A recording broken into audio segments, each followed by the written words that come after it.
I won't dance, don't ask me. I won't dance, don't ask me. I won't dance, monsieur, with you. Olá, bem-vindos ao Simples Vinho, onde a gente desfruta toda a complexidade do vinho de forma simples, quase um bate-papo.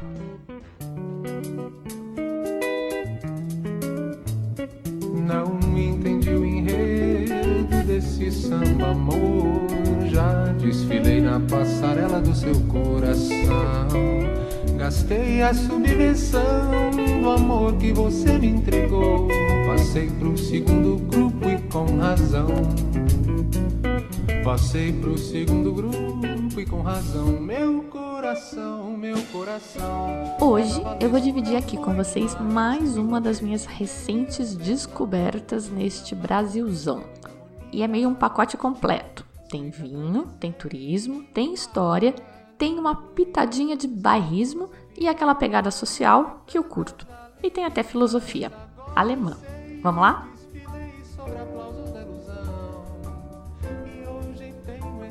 Como já deve ter sido possível deduzir pelo título do programa, eu hoje vou falar dos vales da uva Goethe. Parece que é meio assim que fala. Eu consegui um alemão para me ensinar a pronunciar. Olha só. Goethe. Bom, o pessoal lá de Santa Catarina com quem eu conversei diz Goethe, com aquele sotaque deles. E eu vou falar do meu jeito aqui, tá bom? Vai sair meio Goethe, mas vocês sabem do que eu tô falando. Muito bem. Eu nunca tinha ouvido falar nem nos vales e nem nessa tal de uva Goethe. Mas essa minha ignorância não se justifica. O Vale da Uva Goethe é a primeira e única, pelo menos até o momento, IP de Santa Catarina. IP, a gente já conhece, é a indicação de procedência e normalmente é o passo imediatamente anterior à obtenção da DO, a denominação de origem. A gente vive falando desses termos que são aplicáveis a vários produtos, não só aos vinhos, e que certificam a exclusividade desses produtos, tanto quanto a sua origem. Então, um champanhe AOC tem que ser feito de uvas da região de Champagne, mas também certifica que o produto tem ou obedece a algumas características de produção e de qualidade. No nosso exemplo do champanhe, ele tem que ser produzido a partir de variedades específicas de uva, as mais conhecidas nossas são a Chardonnay e a Pinot Noir, e essas uvas têm que ter sido cultivadas segundo as regras, está especificado lá, por exemplo, produção máxima por área. Elas têm que ter sido colhidas à mão, tem que ter um mínimo de composição daquela safra, um mínimo tempo surli. Tem DOs que tem até um painel de degustação em que os caras vão confirmar que o vinho produzido tem, de fato, as características exigidas e estabelecidas na regra da DO. E o que muda de uma para outra, da IP ou IG para DO, é o rigor. É uma escala crescente, ninguém vira DO direto, tem que passar pela IG e depois de comer um pouco de arroz com feijão, quem sabe virar uma DO. E vale sempre lembrar que ter o selo de DO não necessariamente quer dizer que o produto seja superior. Como exemplo, a gente já conhece a história dos super toscanos. A gente viu lá no programa 16, Vinho Rock and Roll. Então, duas das DOCGs, que é Denominazione di Origine Controllata e Garantita, é o topo da pirâmide das denominações na Itália. Duas das DOCGs mais tradicionais da Toscana são o Chianti e o Brunello di Montalcino. E a DOCG exige que estes vinhos sejam feitos da uva tradicional da região, que é a Sangiovese nos tintos. E aí apareceram os caras que queriam fazer vinho de outras variedades estrangeiras, né? Sacrilégio na Itália isso. Eles queriam fazer vinho de Cabernet Franc, Cabernet Sauvignon, Merlot. Então são vinhos que não obedeciam às regras da DOCG e, portanto, não podiam ser nem Chianti e nem Brunello di Montalcino. E hoje eles são conhecidos como super toscanos. Eles têm essa classificação IGT, indicação geográfica típica, que é o equivalente italiano a IP do Vale da Uva Ghetti, aqui em Santa Catarina. E para dar uma ideia nessa chacoalhada de valor, porque a gente tem esse instinto de achar que porque é DOCG é melhor, pode até ser, enfim, mas em termos de preço o mercado acha que não, porque um Chianti DOCG você compra na Itália no mercado a partir de 5 euros, enquanto um Sassicaia IGT, um super toscano, tá para mais de 100 euros. Mas muito bem, recapitulação feita, vamos voltar a IP Vales da Uva Ghetti. É um vale, e a única variedade de uva permitida lá, adivinha qual será? Tcharam! E é uma história de denominação de origem igualzinha a essas que a gente paga o maior pau por aí, como é o caso da Champagne. Lá na Champagne, dá para fazer vinho tinto e tranquilo em Champagne? Ué, dá, sempre dá. Mas, de tanto fazer vinho por tanto tempo, eles chegaram à conclusão que essa não é a melhor coisa que eles conseguem fazer lá, com aquele terroir, com aquele clima. No Vale da Uva Ghetti, em Santa Catarina, eles também chegaram à conclusão que o melhor vinho que eles podem fazer lá é a partir da Uva Ghetti. Isso indica também que não é de ontem que eles estão fazendo vinho, certo? É um lugar tradicional e que tem muita história. E eu vou contar essa história para vocês agora. Dando uma localizada, então, primeiro, fica no sul do estado de Santa Catarina, a uns 190 quilômetros mais para baixo que Florianópolis. Fica a oeste, fica a 40 quilômetros do litoral, e a cidade maiorzinha ali mais próxima é Criciúma, fica a 20 quilômetros de Criciúma. Como várias outras regiões do sul e do sudeste do Brasil, o Vale recebeu muitos imigrantes italianos e lá a maioria deles vieram do nordeste da Itália, a região do Vêneto. E, igual aos italianos que foram parar no Vale dos Vinhedos, a italianada que veio para o Vale da Uva Ghetti trouxe as suas parreiras da terra natal, que foram devidamente plantadas com o objetivo de produzir, aqui na nova terra, o sagrado vinho nosso de cada dia. Isso foi em 1878. Só que lá no Vale da Ghetti não rolou. A região é baixa, é muito próxima do litoral, é chuvosa, é muito quente, enfim, não rolou. E as videiras italianas que tinham sido trazidas com tanto cuidado ou adoeceram e morreram, ou não conseguiram produzir boas uvas para fazer um vinho decente. O vinho que eles conseguiam era daqueles ralinhos sem muita cor. Mas os imigrantes, claro, não concebiam ficar sem vinho. Já estavam aqui nessa terra tupiniquim, nesse calor infernal, cheio de mosquito. Como é que eles iam ficar sem vinho também, né? Então eles seguiram buscando alternativas e buscaram variedades que se adaptassem bem ao local. E a gente sabe que as variedades mais vigorosas e resistentes são as famosas vites labruscas ou vites americanas, que não são boas para vinho. Menos pior, então, seria achar uma uva híbrida, que é o cruzamento de uma vinífera com uma não vinífera. Essa busca de uma uva que andasse bem na região era meio que uma coisa de quintal, sabe? Para consumo familiar, para minimizar mesmo a saudade de casa, porque a atividade econômica importante na região foi a extração de carvão mineral.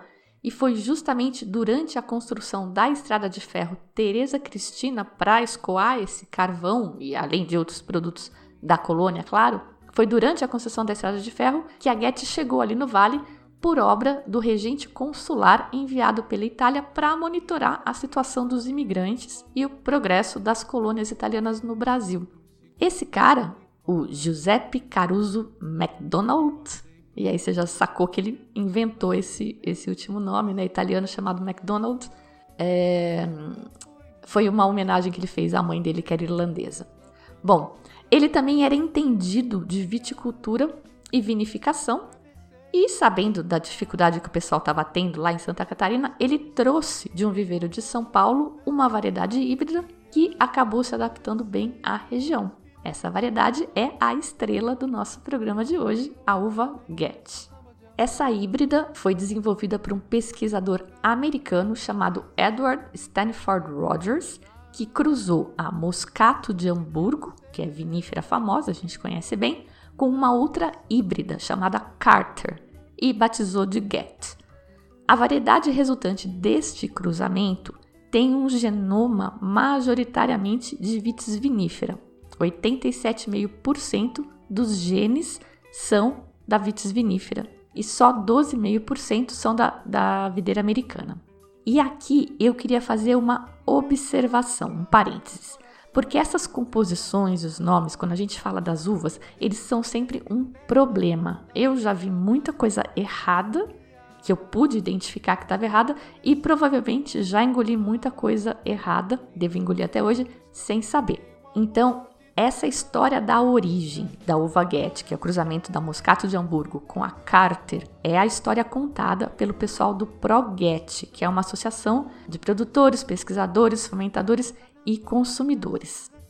Mas eu vi também em mais de uma fonte que faz parte neste cruzamento uma uva chamada Chasselas. Chasselas é uma variedade branca que eu conheci muito recentemente, agora no final desse ano. Ela é suíça, faz vinhos brancos com boa acidez, mas honestamente eu não sei por que raios um pesquisador usaria uma variedade tão inexpressiva, no sentido de pouco plantada, pouco difundida.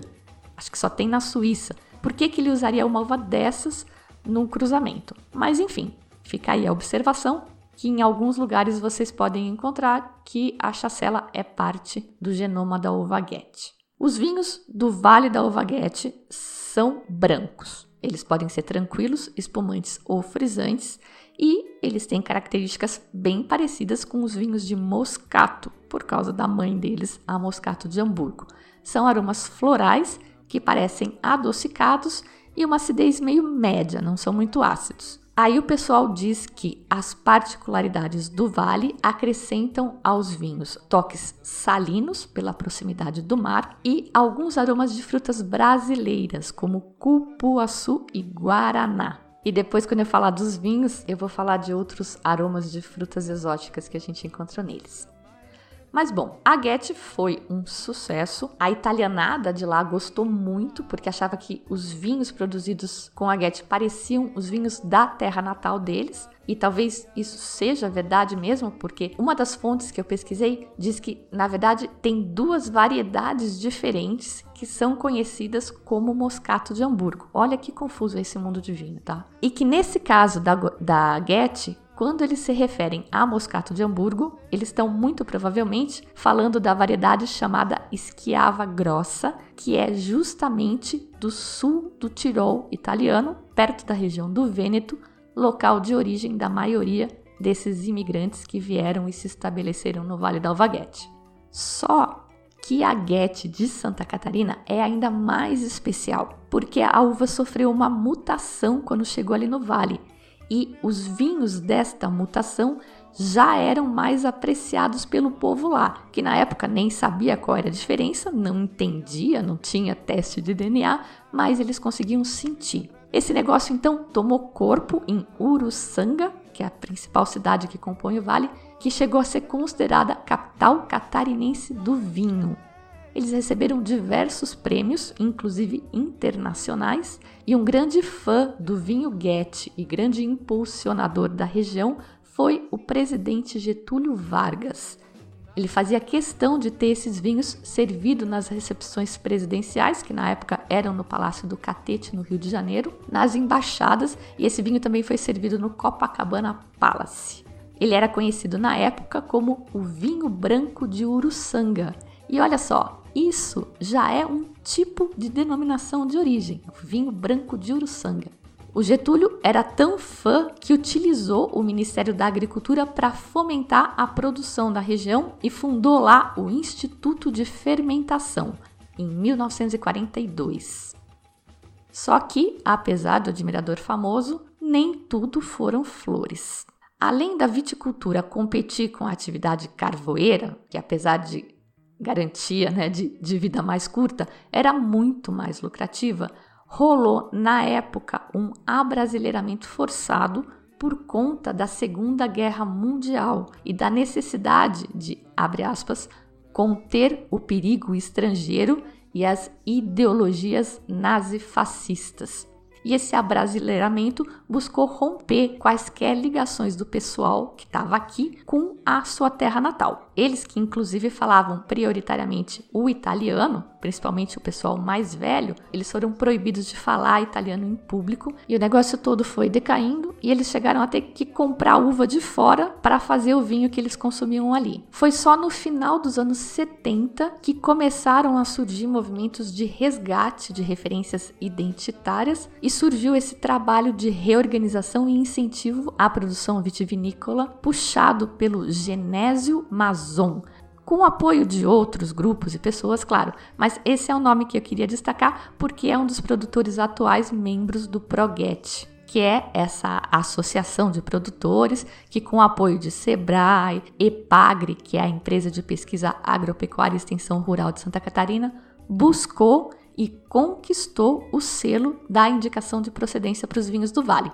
Eles conseguiram o selo em 2013 e isso, claro, ajudou muito não só a melhorar e padronizar a qualidade dos vinhos, que na minha visão de consumidora é o objetivo principal desse tipo de certificação, mas também alavancou economicamente a região, porque permitiu que eles incrementassem os preços dos vinhos. A gente, claro, como consumidor, quer mais vinho bom e barato. E quando o vinho ganha prêmio, ganha selo, né? Isso tudo encarece. Mas tem que observar também que o negócio precisa ser sustentável, né? Então, o trabalho do produtor tem que ser valorizado. E a chave nessa relação é equilíbrio. Tem um ponto ótimo em que o produtor não tem que ralar a troco de quase nada e a gente paga feliz. E esse foi justamente um dos pontos que me chamou tanta atenção no projeto, porque é um esforço muito bem organizado do pessoal de lá de resgatar valores, resgatar origens, mas também de desenvolver a região, de manter as pessoas lá, né? Quem é do campo não vai precisar sair para ir trabalhar na cidade e garantir um padrão de vida decente. Isso é um desafio no mundo inteiro. E eles lá do Proget estão fazendo a parte deles. Eu gostei, estou tentando fazer a minha parte aqui, divulgando.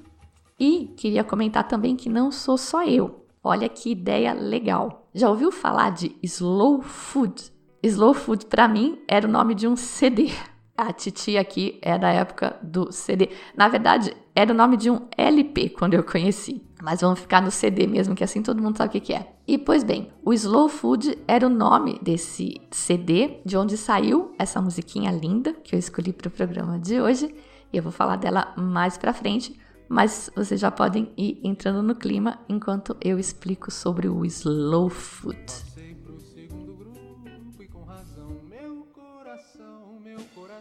Comida lenta é a tradução do inglês. É um movimento que surgiu na Itália em meados dos anos 1980, a partir da filosofia do seu fundador, o Carlos Petrini, que tinha o objetivo de promover uma maior apreciação da comida. Olha que legal! Melhorar a qualidade das refeições. E olha que visionário! Ele pregava uma produção que valorize o produto, o produtor e o meio ambiente. Bom, limpo e justo é como o movimento acredita que tem que ser um alimento. E esse é um conceito que eles chamam de ecogastronomia. Esse movimento acabou virando uma ONG e tem várias iniciativas espalhadas pelo mundo, muitas delas no Brasil, dentre elas um apoio e parceria com o pessoal do Proget. Dentre essas iniciativas, tem uma chamada Arca da Diversidade, que busca resgatar e valorizar espécies ameaçadas de extinção. Dentre elas, a Uvaguete, que só é produzida em escala relevante lá em Santa Catarina, e uma outra uva que o pessoal natureba do Brasil é muito fã, alguns aqui já podem ter ouvido falar, é a Peverella. A Peverella é a vedete de um produtor natureba gaúcho chamado Era dos Ventos. O enólogo lá é o Luiz Zanini, já falei dele aqui, e ele aparece também naquele programa sobre vinhos que passa no GNT de uma sommelier argentina, chama Um Brinde ao Vinho. Quem não conhece, corre lá, é um programa bem acessível também e tem o apelo visual do vídeo que o podcast não tem. Voltando ao tema do Slow Food, a proposta do movimento para lançar os seus objetivos é, adivinha, conceito super inovador e disruptivo: educação. Achei muito legal. Eles buscam, através da informação, educar o consumidor, nós outros, para quê? Dando para a gente informações sobre como o produto que a gente consome é efetivamente produzido, nós nos tornemos coprodutores. É simples e genial. Eles inserem o consumidor na cadeia. Eu não conhecia em profundidade essa filosofia. Eu achava que era mais uma ideia de mindfulness, né? Tipo, comer devagar e apreciar a comida. E aprendi mais uma bem legal hoje. E a cereja do bolo, mas que não chega a ser uma surpresa, porque está super alinhada à filosofia, é que a produção toda é praticamente orgânica. Eles usam adubo orgânico, ervilhaca, aveia, essas coisas mais naturebas. Todo o processamento é manual, eles não usam herbicidas, só acaba usando um pouco de fungicida, porque no Brasil não tem muito jeito de não usar. E depois de conhecer a história do vinho Goethe, chegou a hora de conhecer alguns dos vinhos. Bom, é uma uva híbrida, né? Então, só é possível produzir a partir dela vinho de mesa. Mas pode chacoalhar seu preconceito aí, porque vinho de mesa bem feito pode ser melhor do que muito vinho classificado como fino que tem por aí, mas que é bem medíocre. Eu juntei alguns colegas nessa segunda-feira do feriadão e nós degustamos 3 vinhos de lá, de 3 produtores diferentes. Então, vamos lá. Lembra que a uva Goethe é 85% moscato de Alexandria? Pois a gente pode notar isso na degustação bem fácil. Ela lembra muito moscatel. Ela tem intensidade aromática alta. Quem gosta de vinho perfumado vai gostar bastante.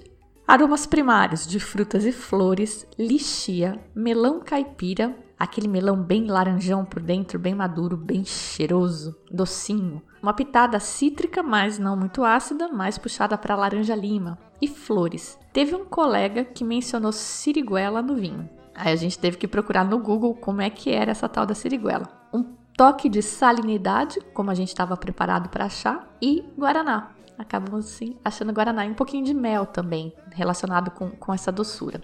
A gente começou com o Goethe seco Dom Valdemar, da vinícola Denoni.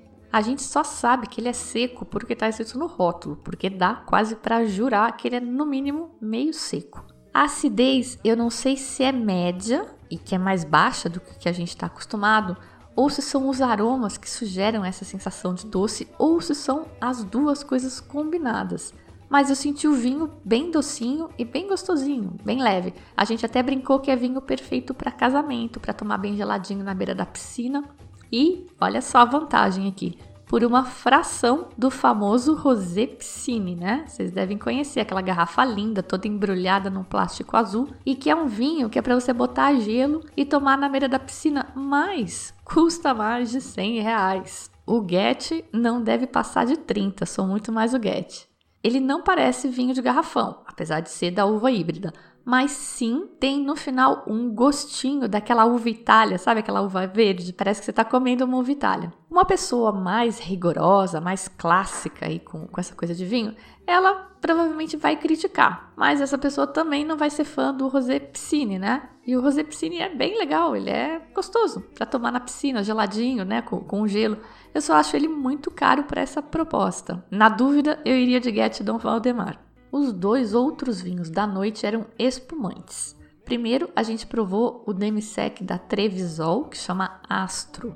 E é outro super vinho desses de casamento, de verão e de piscina. Esse já é demi-sec. Eu não tenho informação de quanto açúcar residual ele tem especificamente, mas pela lei ele pode ter até 60 gramas de açúcar por litro, o que é bem doce. Tradicionalmente, um espumante desses a gente vai harmonizar com doces, com o bolo do casamento. Mas a gente lá na noite tomou ele enquanto beliscava brusqueta mesmo, tá? Eu também acho que com comida picante ele vai cair super bem, por causa desse docinho que vai dar uma quebrada na picância. Os aromas eram bem parecidos com o do primeiro vinho, essa coisa da lichia, do mel, do melão, da laranja, e no finalzinho, só no finalzinho a gente encontrava as famosas notas de panetone, que são os aromas secundários, típico da fermentação. O fato deles não serem tão evidentes combina com a informação técnica que a gente tem de que esse é um espumante feito pelo método Charmat e, portanto, tem menor tempo de autólise ou surli. E aí, por último, a gente tomou um Brut, o que está completamente errado, tá? Não façam isso em casa. Porque o Brut tem menos açúcar que o demi-sec. Eu tentei limpar o paladar bem, tomar água, comer alguma coisa salgada, mas não sei se adiantou muito. Eu quis deixar esse vinho para o final porque ele é feito pelo método Champenois. Eu achei que ele ia ser um vinho mais caprichado. E, por esse ponto de vista, deixar ele por último foi uma decisão bem acertada. Nesse vinho, a tipicidade da uva Guett estava menos evidente, então esses aromas mais típicos que a gente encontrou nos 2 primeiros vinhos não estavam tão destacados. E aqui eu preciso fazer um parêntese para dizer que não sei se isso é culpa do teor de açúcar do vinho anterior, que era mais forte. E deve ter, aliás, impactado a nossa percepção desse outro vinho. Mas na própria ficha técnica dele não tem mesmo nenhuma dessas notas que até então a gente estava considerando como sendo típicas da Guett. Ele fala em cítrico, mas fala em maracujá, abacaxi e jasmim. E essas notas sim estão lá. As notas de panetone, né, os aromas relacionados com frutas cristalizadas, estavam bem mais acentuados nesse, o que de novo faz super sentido, porque esse vinho tem 12 meses de contato com as leveduras.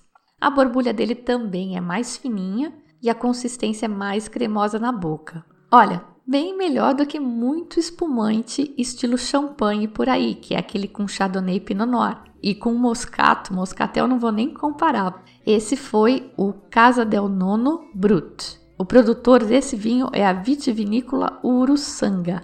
Eu achei ele à venda na internet por R$ 47,00, o que é um bom preço. O demi-sec Astro da Trevisol, que a gente provou antes, eu achei por R$ 30,00. Esses foram os melhores preços que eu achei mais caro que isso também.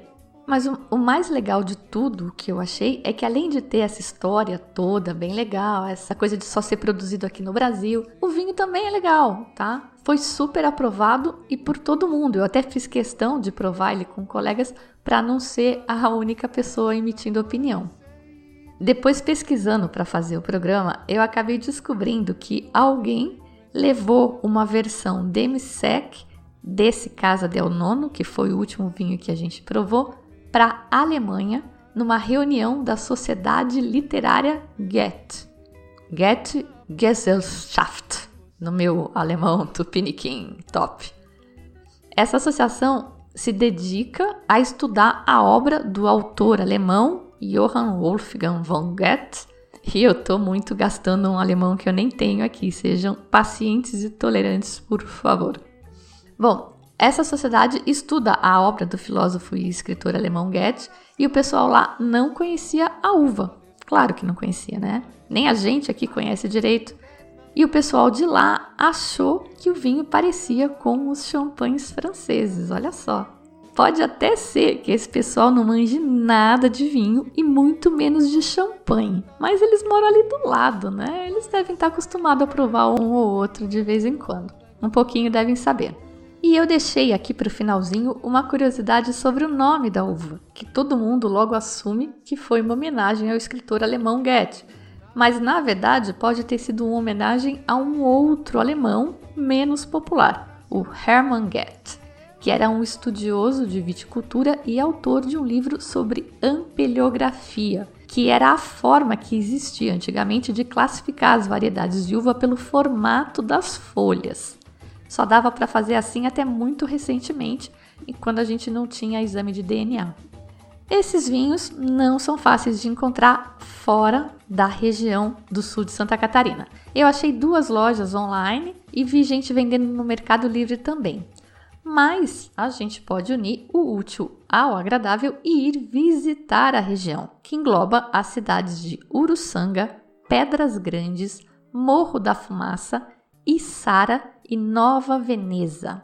Fica, como eu já disse, a uns 200 quilômetros ao sul de Florianópolis, 50 quilômetros do litoral, encostada na Serra Geral, que é onde fica a parte alta do Planalto de Santa Catarina. Entre elas está a Serra do Rio do Rastro, que é uma estrada linda, toda retorcida. Vocês já devem ter visto imagens. Eu imagino que a velocidade média na serra seja de uns 10 km por hora.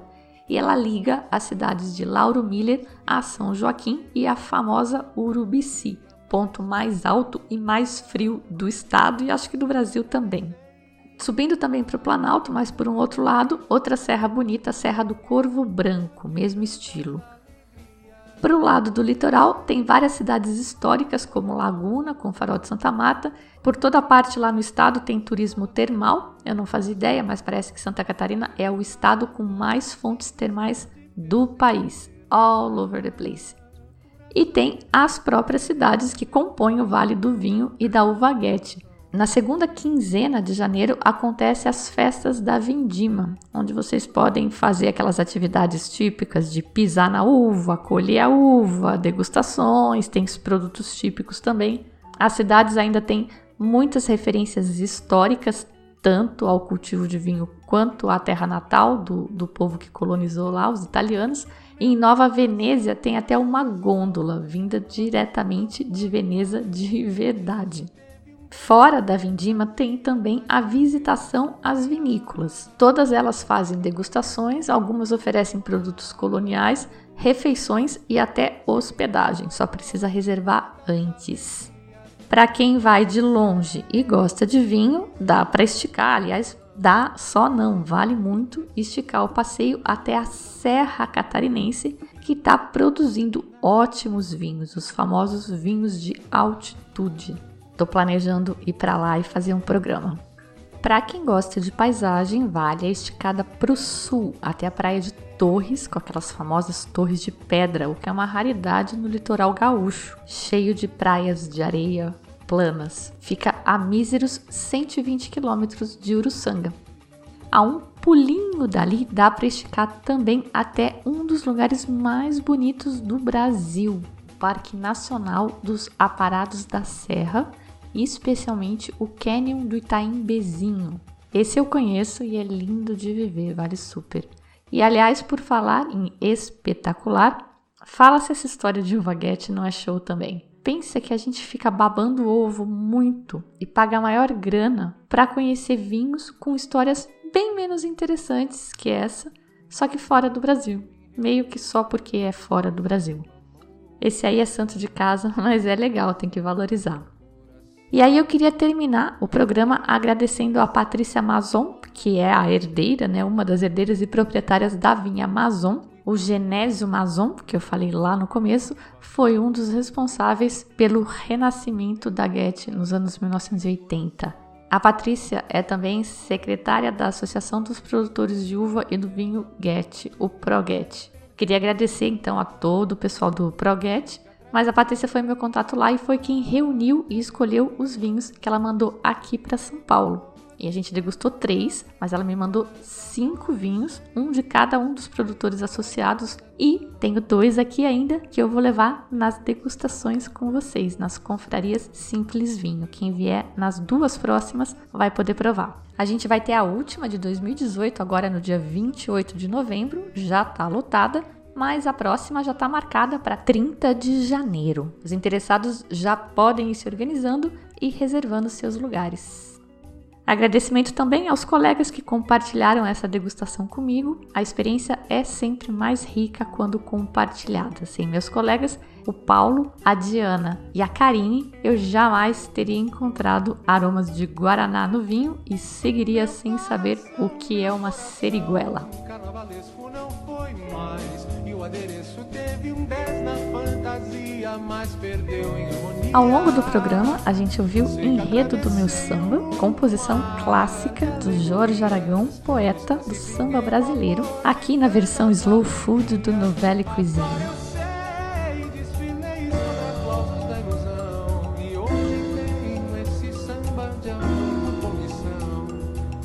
Meu, e esse xilofone?